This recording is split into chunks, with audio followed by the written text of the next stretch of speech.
はい、こんにちは、早川です。食べるとやばいコオロギ食。今、世界的にご利用しで推進されているこのコオロギ食について、コオロギ食をいかに避けて、通るか、どうやって避けていけばいいのかというお話をしていきたいと思います。今、世界中でですね、なぜかそのコオロギ食というものが、推進されていて、私たち人間がですね、そのコオロギを食べるように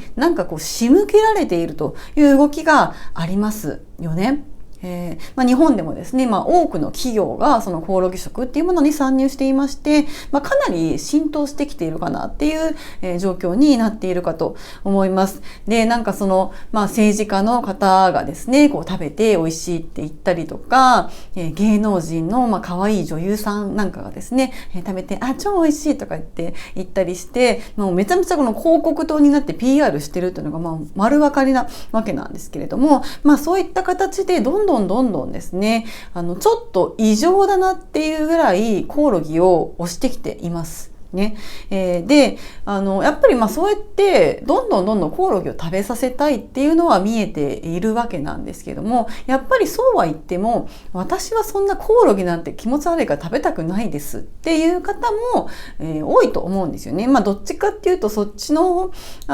えの方の方が多いんじゃないかなというふうに思うんですけれども、そういった形で、今ツイッターとかでもね、すごい話題になっているんですけれども、そのコオロギ食なんて食べたくないとか、コオロギ反対とか、何でしたっけね、コオロギ食べない連合みたいな、やつとかが流行っていたりとかして、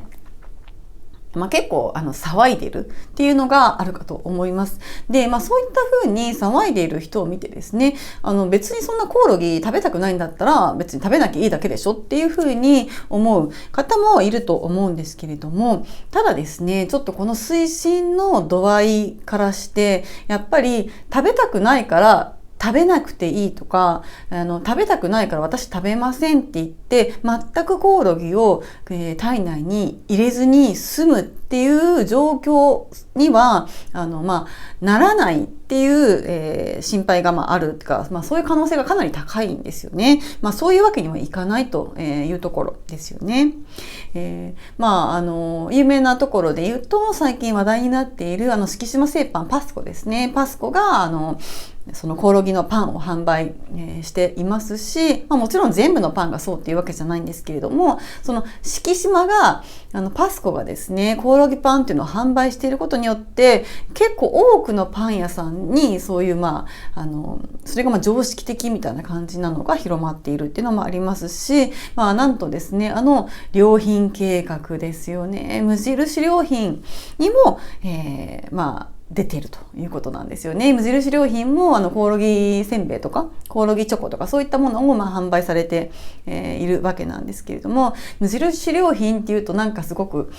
いいものっていうイメージがあるんですけれども、そっち行っちゃったかみたいなちょっと残念な気もするんですけれども、そういうですね、名だたる有名企業さんが、参入してきているということもありますし、そこの企業とかだけだっ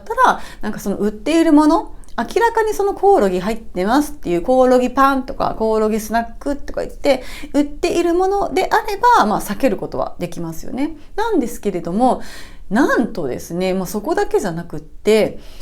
学校給食ですね。学校給食にもコオロギが、参入してきているという、事態が、結構それ驚愕ですよね。学校の給食にね、入ってくるっていうのは、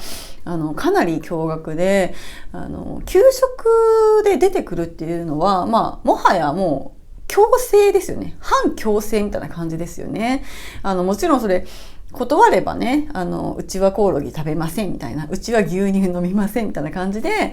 断るっていうことはできるとは思うんですけども、反強制だと、言っていいと思うんですよね。なので子供たちっていうのは給食にコオロギが入ってきたら、もうそれ嫌でも食べなきゃいけないという事態になります。で、学校教育自体がそうなんですけども、その学校教育の一環である給食っていうのも、これ洗脳の一環なんですよね。なんで給食で昔ですね、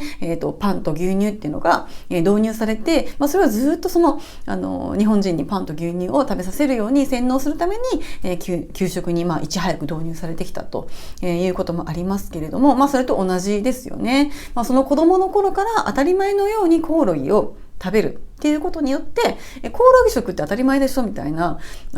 感じに洗脳していくっていうふうに植え付けるっていう魂胆だとしか思えないんですよね。私の個人的な意見なんですけれども、給食にもとうとう入ってしまっているというところですね。で、そういった給食以外にも、その見えないところにコオロギ食ってすごい蔓延しているという今の世の中でして、なので、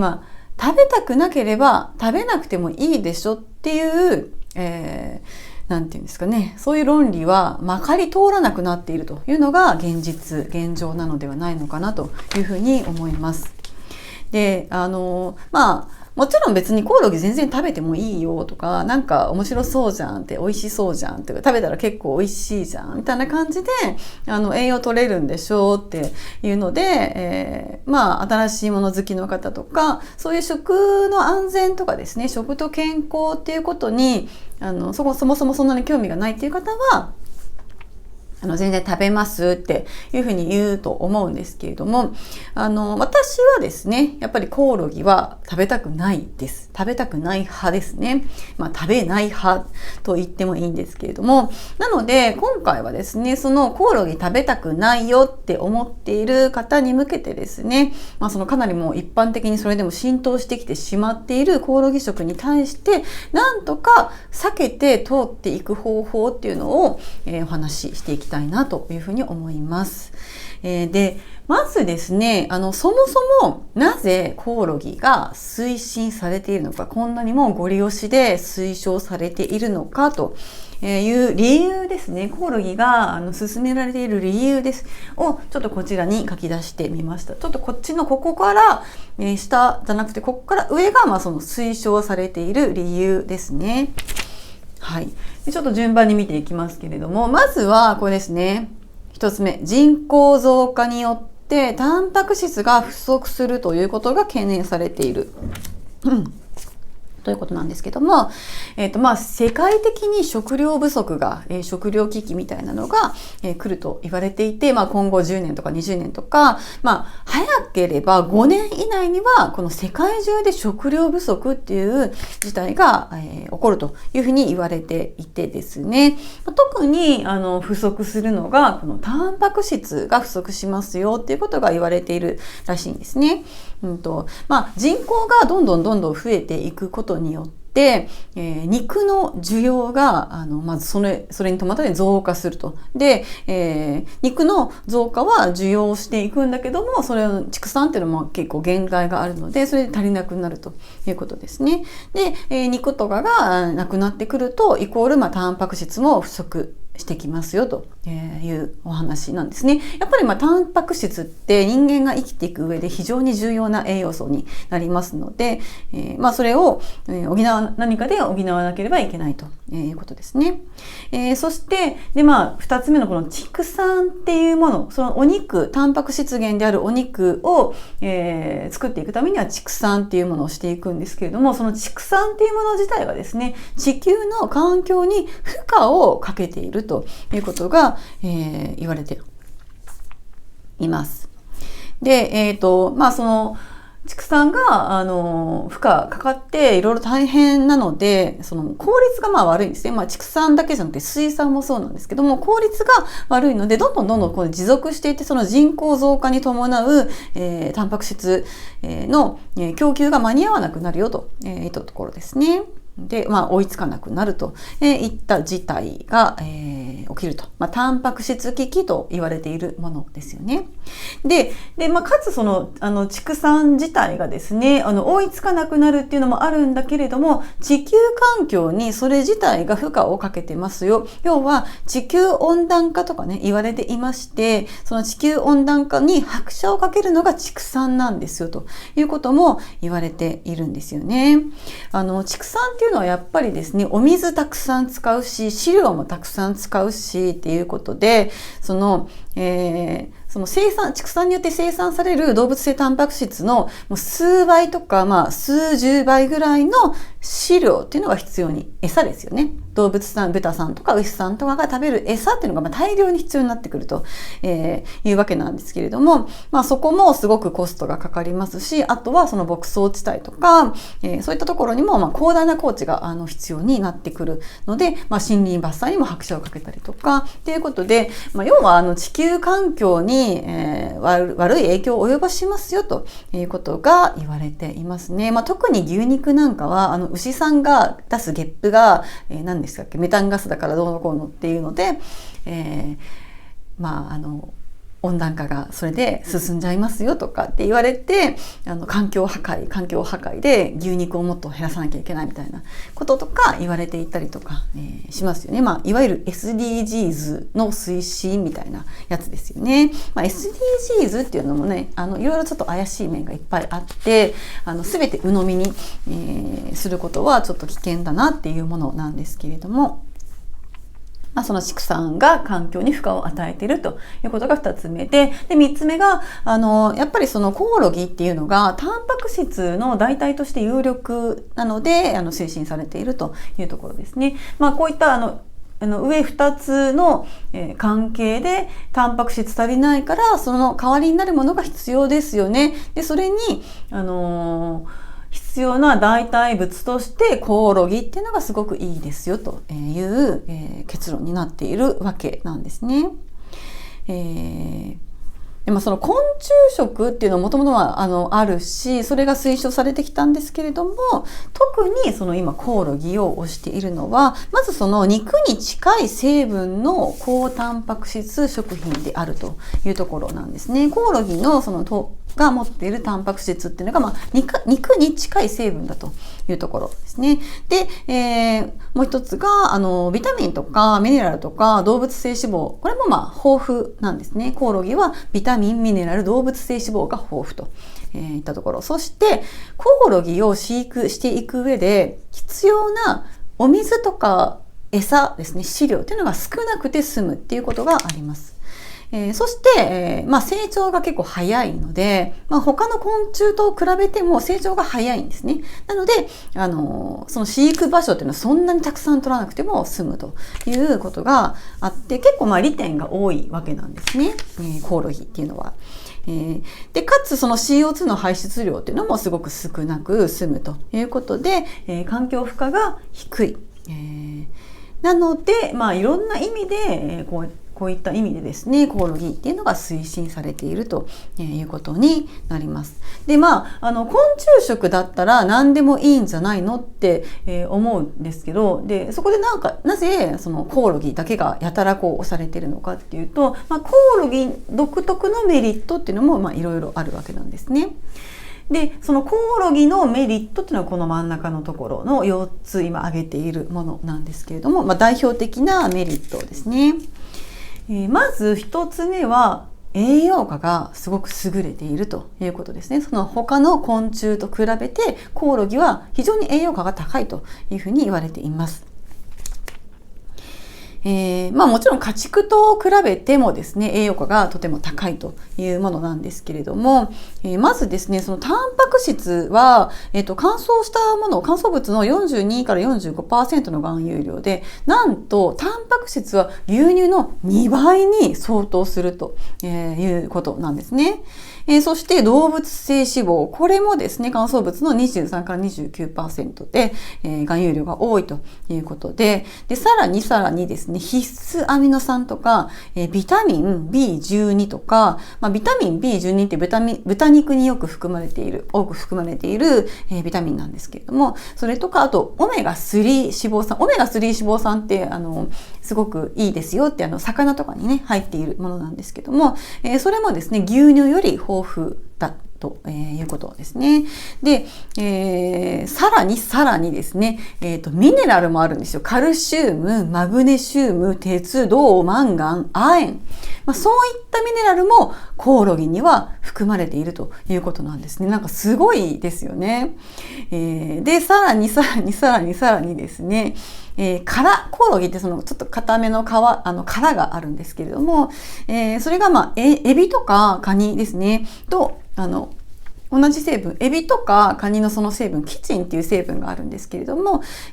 その繊維質っていうのも多く含んでいますということですね。で、もうかなり今挙げただけでもすごいもうパーフェクトぐらいな栄養が入ってますよね。栄養がすごく豊富で、なので食品としての価値っていうのはめちゃくちゃ高い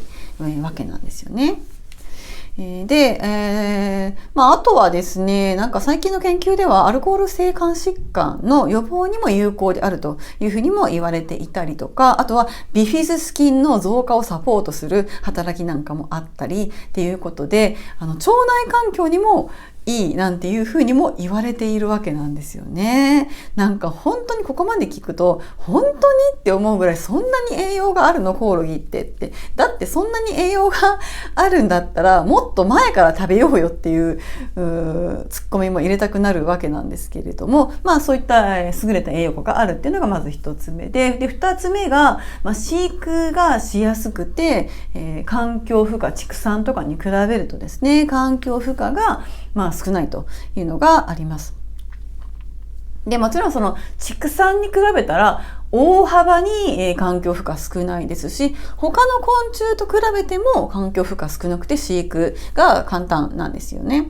結構そのコオロギって狭い空間を好むという性質があるそうで、限られたその場所の中でこの高密度にね、人工飼育ができるということなんですね。なんかそれ想像するとちょっと気持ち悪いですけどね、うじゃ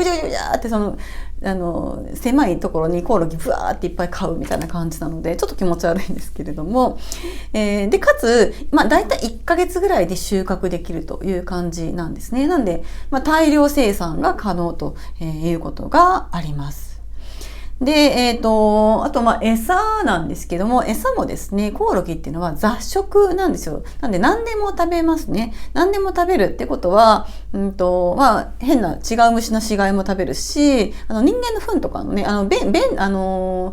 ですかね、昔外にあった、田舎とかね、外にあったトイレとかにもコオロギって入ってきたりするんですよ。そこの、要は、排泄物の残骸とかを食べてたりするっていうことなんですけれども、そういった人間の、便とか尿とかみたいな、排泄物も食べるし、他の虫とかも食べるし、なんていうんですかね、人間が汚いなって思うものも全然食べるっていうのがコオロギですね。で、そういった雑食なんですけども、そこがメリットといえばメリットということなんですね。その飼育しやすいという点では。なんで要は飼料の餌ですね。餌が手に入りやすい、安い餌を手に入れやすいっていうところ。なんで飼育コストがかかりにくいということですね。なんでその飼育にかかるコストっていうのも削減できますし、その CO2 の排出量っていうのも減らしていけますよということなんですよね。そしてですね、3つ目は、循環食品になるということなんですよね。これサーキュラフードというふうにも言われますけれども、循環していくことができる、食料なんですよということですね。これがもうまさに次世代フードみたいな感じなんですけれども、先ほど言ったようにコオロギって何でも食べる雑食なので、その食べ物の人間とかが食べた食べ残し、いわゆる残渣っていうものですね。食べ残しを餌にすることもできるわけなんですね。なので、食品ロスの低減にもつながっていくというわけですね。はい。で、さらに、生育の過程で出たコオロギの排泄物、コオロギが排泄物出しますよね。なんかその糞乳みたいなものなんですけども、その排泄物を飼料として、別の野菜とかをね、育てる飼料として使える、ということも、あったりするということで、なんで、その、コオロギを飼育して食べていればですね、まずその餌としてフードロスっていうのを、克服、改善ですね、できるし、食用としてコオロギ食べれるし、あとは肥料としても使えますよということなんですよね。で、それが循環しているということで、循環型の食品ということでも注目をされているというわけですね。そして4つ目が、医療への応用というところですね。もう食べるだけじゃなくって、医療にも応用が効くんですよっていうのがコオロギなわけなんですね。そのコオロギってその成虫になっていく過程で何回も脱皮をするんですけれども、その脱皮した時の殻が医療材料の素材に使われたりとか、しているということですし、あとはコオロギってもう全ゲノムの解析が行われているんですよね。ゲノム解析行われていて、で、なんと遺伝子の数は人間にすごい近いということが分かっているそうなんですね。なんでそういった特徴を生かして、その遺伝子の研究とかですね、その医薬品の開発とかですね、その免疫機能への影響っていうのがあるので、ワクチンですね。ワクチンの開発なんかにもこのコオロギが、使われると、いう、これ実用化されているわけじゃないんですけれども、これはすごい期待されているということで、徳島大学がですね、研究を、かなりしていて、もうその新型コロナワクチンの、経口型ワクチンっていうのの開発を徳島大学がコオロギを使ってやっているということなんですよね。何かっていうと、その抗体を作る、そのウイルスに対する抗体を作るために必要なウイルスのタンパク質っていうのをコオロギから取るということですね。コオロギの体内でそのタンパク質を生成してですね、それを錠剤にしたもの、それをワクチンとして人間が飲めば、そのコロナワクチンの、コロナウイルスの、抗体ができるみたいな、いう仕組みだそうなんですけれども、そうですね。なんて言えばいいのか。コオロギの体内で生成されたタンパク質を錠剤として飲んで、で、その、それで抗体を人間の体に作るって。なんかちょっと気持ち悪いなっていう感じはしますよね。そもそもワクチンっていうのはそういういろんなね、昆虫とか動物とかのいろんなものが入っているので、そもそもワクチンっていうもの自体ね、気持ち悪いって言えば気持ち悪いんですけれどもね。はい。で、ちょっと私の説明だとかなり嫌味含めて解説したみたいな感じになったので、そこまでそう思わないかもしれないんですけども、やっぱりですね、そのコオロギ食を推進している、こんなにいいですよって言っているサイトとかたくさん見ると、そうなんだ、こんなに栄養価が高いんだ、こんなにビタミンもミネラルも、いっぱい入っていて、良質なタンパク質が入っていて、もう最高の食材じゃないかというふうに思うわけなんですね。地球環境にも優しいし、めちゃくちゃいいじゃんって、じゃあコオロギやっぱ食べた方がいいんじゃないっていうふうにですね、思うかもしれないんですけれども、やっぱりですね、そこに警鐘を鳴らすっていう専門家もたくさんいるわけなんですよね。そのコオロギ食の危険性というものをしっかりと、発信されているっていう方もたくさんいます。で、そういった発信をされている方々のですね、言われていることとかをちょっと、軽くまとめてみたんですけれども、まずはですね、根本的な話なんですけれども、昆虫食ですね。昆虫食っていうもの自体は昔からあります。世界中ですね。いろんな国でいろんな昆虫を食べる文化っていうのはもちろんあったんですけれども、で、日本でも昔から昆虫を食べるっていう文化は、ちょっと一部の地域にはなってくるんですけれども、そうですね、山がいっぱいある地域では結構ね、食べられていたり、したんですが、でも食べていたのってコオロギじゃないんですよ。コオロギじゃなくて、イナゴとか、ハチノコとか、そういったものですね。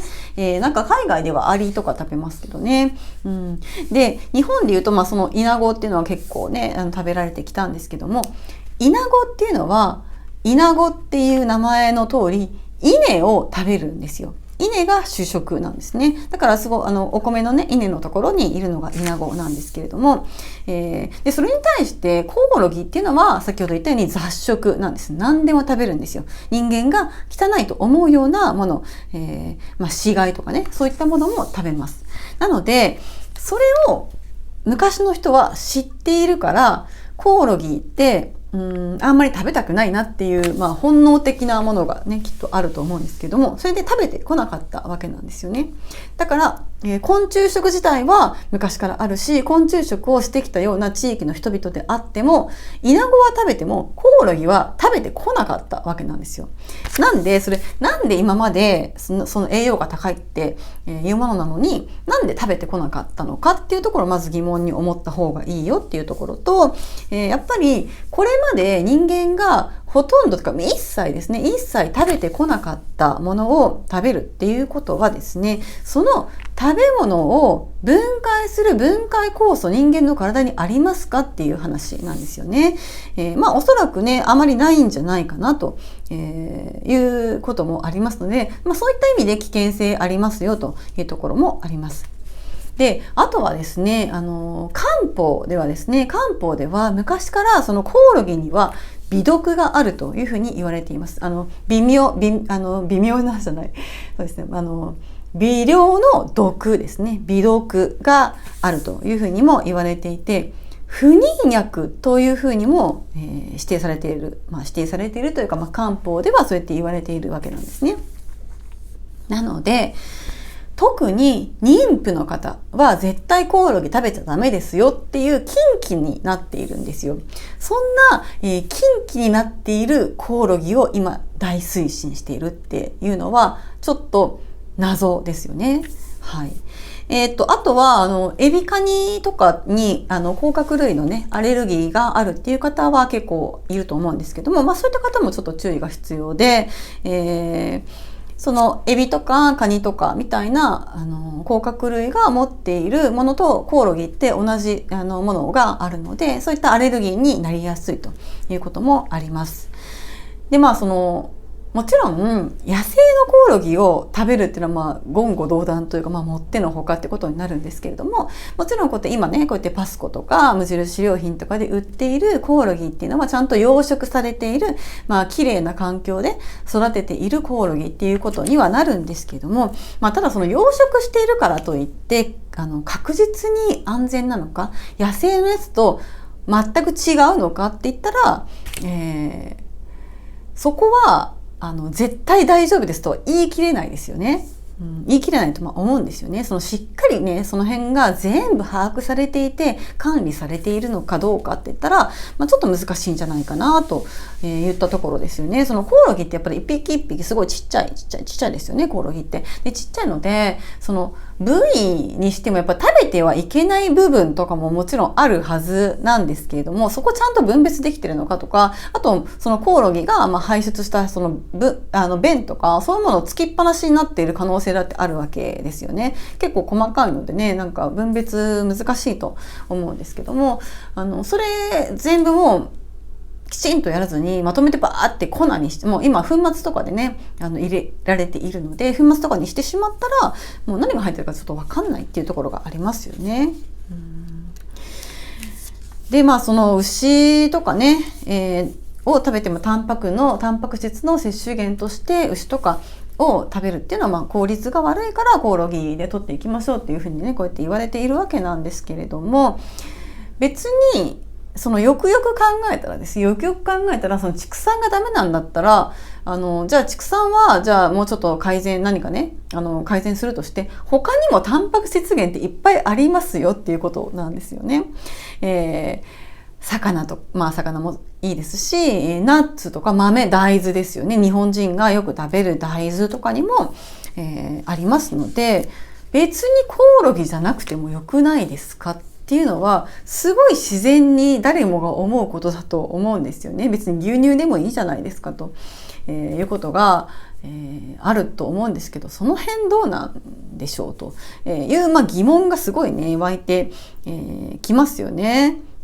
でそのタンパク質が足りないからコオロギを推進していかなきゃいけないって言ってコオロギって言ってる傍らで牛乳の大量廃棄をさせられているっていう非常に矛盾がまかり通っている国、この日本ということなんですよね。はい。ちょっとこれ余談なんですけれども、マクロビとかビーガンの方っていうのはやっぱり昆虫食はやっぱりダメなんですかね。動物性のものは一切食べないってことなので、コオロギももしかしたらビーガンの人たちからするとダメなのかもしれないですね。はい。で、そういったコオロギの危険性っていうのもすごく言われていて、で、実際に内閣府が、その内閣府のサイトでですね、しっかりとコオロギの危険性について、表示しているんですよね。食品安全関係情報詳細っていうのが内閣府のところにサイトにありまして、それがですね、2018年には、結構な警告の、文言が出てるんですね。ちょっとこれ見にくいんですけど、こういうのがあってですね、ちょっとこれじゃわからないんですけど、あるわけなんですよ。今でもまだ載ってるので、もしかしてそのうち削除されるかもしれないんですけども、内閣府のサイトに、コオロギについて、詳細が書いてあって、でそこにいろんな危険とか、要はリスクプロファイルって言って、リスクについてちゃんと書いてあるんですよね。で、2018年のその文書では、リスクのことちゃんと書いてあるんですけど、それだんだん毎年っていうか差し替えられていって、2023年のものになると、もうほとんどですね、さらっとしか書いてないんですね。かなりなんていうかはしょられているとか、ダーってこうやってねバーって書いてあったものが、でここにこのねそのリスクっていうのがちょっと書いてあるところあるんですけど、それがねかなりここ見るとすごい長い文章なのに、こっちのもうこっちは違うな、こっちの新しい方ですねになるとめちゃ簡素化されてるんですよ。ちょっとねそれサイト見ていただくと分かると思うんですけれども、本当にもう隠蔽ではないんだけどかなり簡素化されて、全然そのリスクについて触れないような感じになってるんですよね。でも、そこに書いてあるそのリスクっていうところの項目4つこう書き出してあったので、それちょっと今ここに書いてみたんですけども、まずですね、1つ目が総計して、好気性の細菌数が多いというふうに書いてありました。好気性の細菌が多いですね。まず、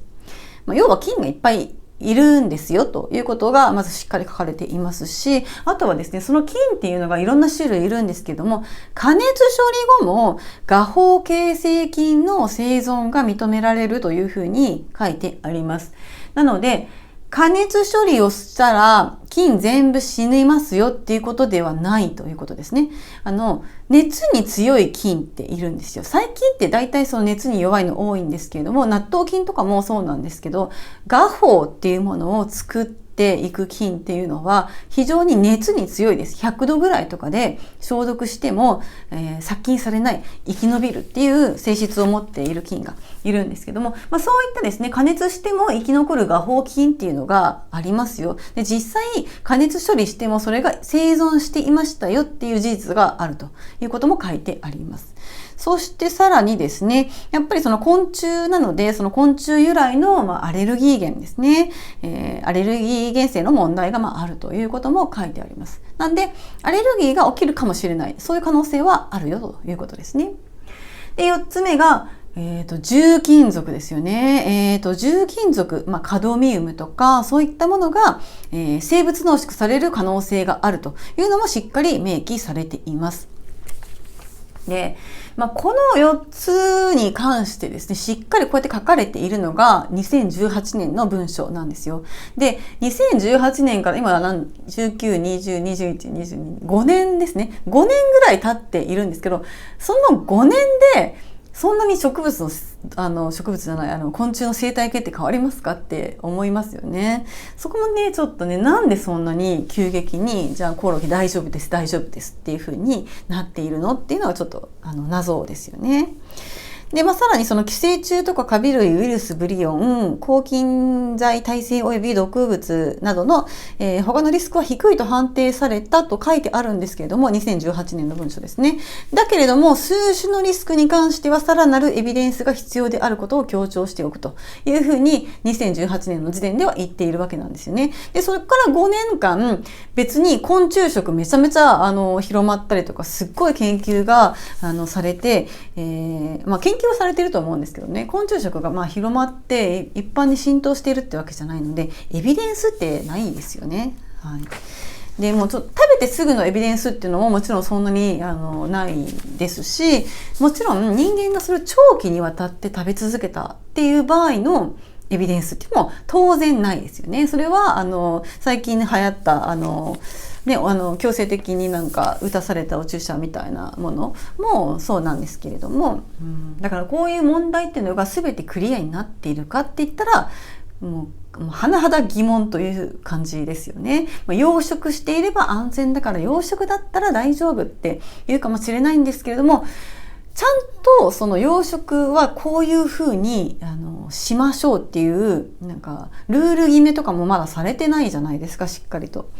なんでね、やっぱりちょっとね、まだ怪しいなっていうところがいっぱいあるんですよね。で、やっぱりね、養殖っていうのもいろいろと、これ普通に素人考えでもなんとなく危険があるなっていうふうに想像できるのが、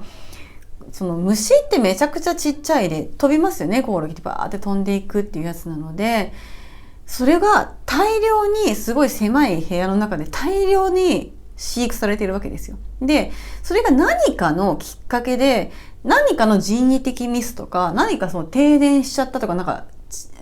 地震が起きたとか、台風が起きたとかで建物が崩れたりとか、何かしらそのね、蓋していたものが蓋が取れちゃったみたいな、そういうことが事故が起きる可能性って普通にありますよね。そうなった時に一気にじゃあ蓋が開いちゃってとかドアが開いちゃってかなんかわかんないんですけど、コオロギがブワーって溢れ出すっていう事態が起きないこともないですよね。それちょっと想像するとめちゃくちゃ気持ち悪いんですけど、ふわーって飛んでいくみたいな。で、そうすると、その周り、その辺一帯にコオロギがダーって大量に溢れて、で、いろんなものを食べ尽くすみたいなことをして、そこの生態系どんどん崩れていって、で、どんどん、で、コオロギ1ヶ月ぐらいでね、もう繁殖していくので、どんどん繁殖しちゃって、なんかコオロギ地獄みたいなことになる可能性だってあるわけなんですよね。なんでちょっとね、その辺も気持ち悪いなというか怖いなというふうにも、思います。ということで、そういった危険性がかなりね、クリアになっていないっていう状態でですね、やっぱり、コオロギちょっと食べたくないなっていうふうに思う人が多いと思います。で、そもそもですね、コオロギ別に安全だろうが何だろうが食べたくないっていう気持ちもありますよね。別にイナゴだってそもそも食べたくないし、昆虫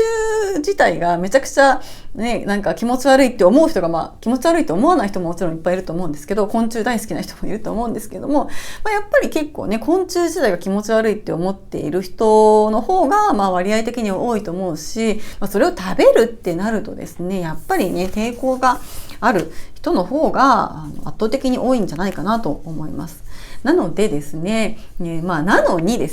にその国が推進しているからといってですね、だからといっていきなりですね、そのテレビ番組とかでなんかやってるみたいですけども、いきなりなんか楽しそうにその本当にコオロギのその丸々その物体をですね、バーってなんか20匹ぐらい集めてなんかフライパンで炒めたりとかして、楽しそうにそのコオロギの調理をするとか、それをなんか美味しそうに、なんかコオロギって意外と美味しいですねみたいな風に言って食べるとかですね、そういうことをやっているそのね、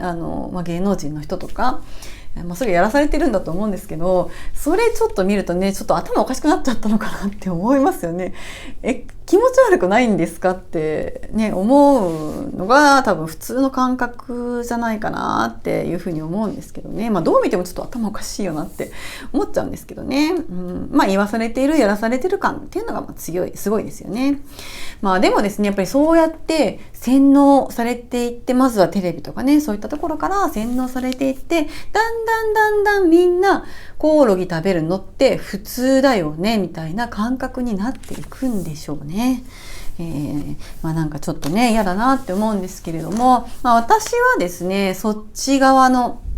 世界には行きたくないと思っているので、そのコオロギ食が普通と思う世界ですね、そっちにはちょっと行きたくないなって思っているので、なんとかしてですね、避けていく方法っていうのをね、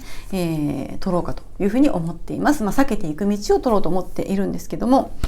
でここに来てやっとですね、じゃあどうやってコオロギ食を避けて通るのかというお話になってくるわけなんですけども、これ簡単なんですよね。一言で、言いますと、加工食品を買わないということですね。加工食品を買うイコールコオロギが入っている可能性は絶対に否定できます。否定することは難しいですよということですね。普段からその加工食品をパッケージの裏とか何も見ずにポンポンポン買うっていう人も多いと思うんですけども、その加工食品のパッケージの裏を見れば、もしコオロギが入っていればちゃんとコオロギって書いてあるはずなので、今のところのその基準でいくとですね、書いてあるはずなので、そのちゃんとパッケージの裏しっかり見て買わないと、知らず知らずのうちになんか別にちょっと焼きそばの冷凍食品買っただけなのに、なぜかそこの粉末にコオロギ入ってたみたいな、こととかも全然これ出てくると思うんですよね。コオロギって一言もその商品名とかそういう表側には歌ってないけれども、裏見たら何気なくね、こうちっちゃい字で原材料の、添加物じゃないですね。コオロギは粉末は、調味料なので、原材料のところに、コオロギって書いてあるっていうものがすごいね増えてくると思います。なのでまず加工食品を買わないっていうのが一番のポイントですね。なんで普通に食材、野菜とかお肉とか食材を買ってきてお家で料理をするというのが一番、確実な避ける方法ですね。はい。かといってですね、やっぱりその加工食品何も使わないっていうのは難しいよ。その日常生活それではちょっとね忙しいし無理だよっていう方は必ずこのパッケージの裏を見て原材料のところをチェックしていくということを癖をつけていった方がいいと思います。はい。ちょっと難しいといえば難しいんですけれども、やっぱりその大手企業が今すごい参入していて、本当にいろんな企業が参入しているんですよ。なんかその今地図のね絵が、今ツイッターとかでもすごい拡散されてますけども、そこに載っているそのパスコだったりとか無印良品だったりとか NTT 東日本とか、そういったところだけではなくてですね、もう中小とか個人経営のお店にもそれがもう本当に入ってきてるわけなんですね。で、なんでそうやってコオロギに参入するかっていうと、これは補助金ですよね。もうそれコロナ騒動の時とかもすごいそれで潤った企業とかもあると思うんですけども、補助金が出るんですよ、コオロギに参入すると。で、その補助金を餌にコオロギに参入させるっていうこの流れですよねになっていますので、それが目当てっていうところもたくさん出てくるんじゃないのかなというふうに思います。補助金をもらうことは別に全然悪いことではないと思うんですけれども、ただ今一度立ち止まって考えてもらいたいなって思うのは、本当にその補助金がもらえるその産業ですね、本当にみんなのためになっていますかっていうところですね。本当に安全ですかっていうところ、そこだけはちょっとねちゃんとその企業さんとかも考えてもらえるといいなというふうに思いますね。で、そのコオロギを、養殖をするとですね、その農業って、その認定農業者っていうのがあって、そういう制度があって、コオロギの養殖も認定農業者っていうのが、適用になるんですよね。対象になるんですね。で、になると、要はコオロギの養殖を、始めるとですね、農業用の機械とか、その農業用の施設の導入に対して、補助金が出るというのと、あとは、そういった、準備金とかですね、そういった、ものとか、あと、金利が低く融資してもらえるとか、かなり手厚い支援が受けられるわけなんですよね。なのでなんか今ちょっと新規事業に参入したいなっていうふうに思っている企業さんなんかは、コオロギの養殖始めればいっぱい補助金出るし、手厚い融資とかね、受けられるので、ぜひやりましょうみたいな感じになるわけなんですね。で、ちなみに、その代表的なコオロギに参入している会社っていうのが、まずさっき言った無印良品ですね。あとは NTT 東日本、冷凍食品の日冷も参入しています。そして、あとカルビーもね、ちょっとやっているというところありますし、あとは敷島製パンですね。パスコのパンですね。で、ここまでは大手だねって、いかにも大手ですねって感じなんですけれども、あとね、二つがちょっと私的にはすごいショックなのが、まず、一つ目が、東野醸造さんっていう、株式会社東野醸造さんっていう、これね、ビールですね。ビールを製造されている、醸造蔵、ビール、醸造さんなんですけれども、ビールにコオロギ入れちゃったんですよね。切ないですね。はい。それを切ないって思う人とね、別に思わない人といるかもしれないんですけども、私的にはビールに入れちゃったかっていう感じですね。で、そして、もうさらに辛いのが、増塚味噌さんなんですよね。これ野田味噌商店さんっていうところなんですけど、その増塚味噌さんって愛知県にね、ある、味噌蔵さんで、こちらのお味噌っていうのは天然醸造のお味噌を作られていて、そのね、手作り味噌の教室とかもやられていて、すごく素敵な企業さんだなっていうふうに思っているんですけれども、その増塚味噌さんがある地域の給食にはその天然醸造のお味噌が使われているとかですね。そういったところもあって、すごくね、いい企業さんなんですけれども、なんとその増塚味噌さんが、コオロギ醤油というものを、開発してしまったわけなんですよね。やっぱりその醤油とか味噌とかっていう日本の伝統的な発酵食品ですね。そういったものに、コオロギを使ってしまうっていうのはちょっとね、残念だなっていう気はします。ちょっと信頼していた、その味噌蔵さんだけに、なんとなく残念な感じはしますね。あと、その増塚味噌さんが作っている醤油は、コオロギ粉末も入ってますよっていう感じなんですけども、もう一つですね、何でしたっけ、ちょっと名前忘れちゃったんですけど、九州の方にある、蔵の、作られている醤油は、全く大豆を使わずに、大豆をそのままそっくりコオロギに置き換えてるみたいな醤油も作られているわけなんですよね。それはちょっとかなり危険じゃないですかっていう気もしますよね。量がね、多いですもんね、やっぱり。そんなに大量にコオロギ食べて大丈夫ですかって思っちゃいますよね。はい。そんな、実態があるということですよね。だから私もやっぱりその今日の動画を撮っている理由として、コオロギ食流行ってるなっていうのは、思ってたんですけども、そのコオロギ醤油があるっていうのを聞いて、ちょっとこれはと思ってね、少し動画にしてみたっていう感じなんですよね。で、今後その味噌とかにもね、コオロギパウダーが入ってくるっていう懸念はすごくあるわけなんですけども、ちなみに、丸川味噌さんっていう有機味噌で有名な丸川味噌さんっていうところがあるんですけど、丸川味噌さんはうちはコオロギは入れませんというふうにちゃんと明言されているそうですね。なので、ちゃんとね、そういうふうに、言っている、ところもありますので、やっぱりね、反対しているところは反対しているんだなっていうことがありますね。で、海外とかだと本当にやっぱりコオロギ食べたくないみたいな人たちがいて、で、パンにね、コオロギの粉末が入っているっていうのがあるので、で、その、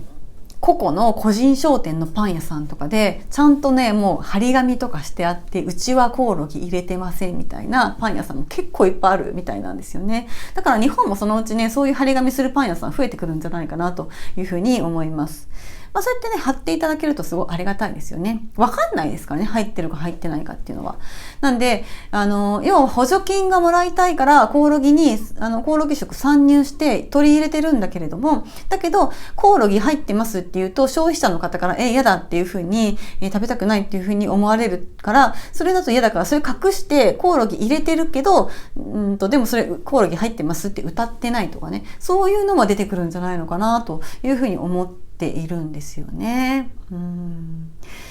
でそうやって隠すっていう企業も出てくるかもしれないし、大手はねちゃんとそれをどっちかというと全面的にアピールして PR していくっていう感じなんですけど、今現在そうやってコオロギ食に参入している、無印良品とかね、そういったところってパスコとかなんですけど、そういったところはもう必ずその自分の自社のサイトにですね、ウェブサイトにコオロギ食コーナーみたいなもうページが一つあって、でそこにきちんとですね、コオロギはなんで推奨されているのか、こんだけ栄養価が高くてこれだけ素晴らしい食品で、だからいいんです、だから私たちはコオロギを使ってるんですよっていうことをすごいアピールしてますよね。なんか私みたいなそういうちょっとうがった目で見る感覚だと、すごい言い訳してるなみたいな風に思ってしまうんですけれども、そういう感じで、もちろんですね、本当にコオロギがいいって思って入れているっていうのが大半だとは思うんですけれども、もちろんなんていうんですかね、このコオロギなんかちょっと安全性わかんないけど、でも補助金もらえるからもう入れちゃえみたいな、そういう悪い人たちばっかりいるっていうわけじゃなくって、本当に例えば無印良品、その良品計画さんっていうのはコオロギを導入していくことによって、最終的に地球環境の、改善にもつながるよねみたいな思いできっと導入されているとは思うんですけれども、やっぱりまだですね、早いんじゃないかなみたいな気はしますね。そこで、企業イメージが落ちてしまうっていうのもかなりいい打撃だと思いますしね。その民意がどっちに行くかですよね。もう今後どんどんマスコミによる洗脳がどんどん広がっていって、コオロギ当たり前だよね、コオロギいいよねっていう風になっていけば、そうやって参入している企業さんとかもどんどん良くなっていくと思いますけれども、逆の方向にねもし行った場合は危険ですよね。かなり危険だなというふうに思います。結構今のその国民って、この前のコロナ騒動みたいなのがあって、それでねお注射とかっていうのがあったりとかして、結構ね不信感を抱いている人たちっていうのも多いと思うんですよね。異常にその政府とかマスコミとかがこぞって一斉にアピール、PR してくるもの、異常に推進しているものっていうのは、確実に何か怪しいものがあると思っていいと思いますし、そういうの怪しいよねってなんとなく気づいている人たちっていうのも増えてきてると思うんですよね。そのコロナ騒動があったおかげで。なのでね、どうなんでしょうね。今後どうなっていくかわからないんですけども、コオロギを、ご利用しで、進めている政府とか、あとはそれに参入している企業ですね。今後どうなっていくのかなという感じはしますね。なんか偽善っぽいっていう気もしないでもないですしね。はい。ということで、今日はコオロギ食について、解説をしてきましたけれども、やっぱりですね、そのテレビの情報とかそのマスコミの情報を鵜呑みにせずですね、本当にコオロギ食って大丈夫なのかっていうところをですね、ちゃんと自分の頭で考えたり、自分の直感に従うとかですね、コオロギなんて気持ち悪いから食べたくないよみたいな感覚とか、そういったものをね、大事にしていった方がいいんじゃないかなというふうに思います。そしてどうしてもですね、日常生活に入り込んできてしまっているコオロギ食を避けたいということであれば、なるべく加工食品は買わないということ。そして、加工食品をもし買うとしても、ちゃんとパッケージの裏を見て入ってないかどうかを確認するということでですね。この2つが大事になってくるんじゃないかなというふうに思います。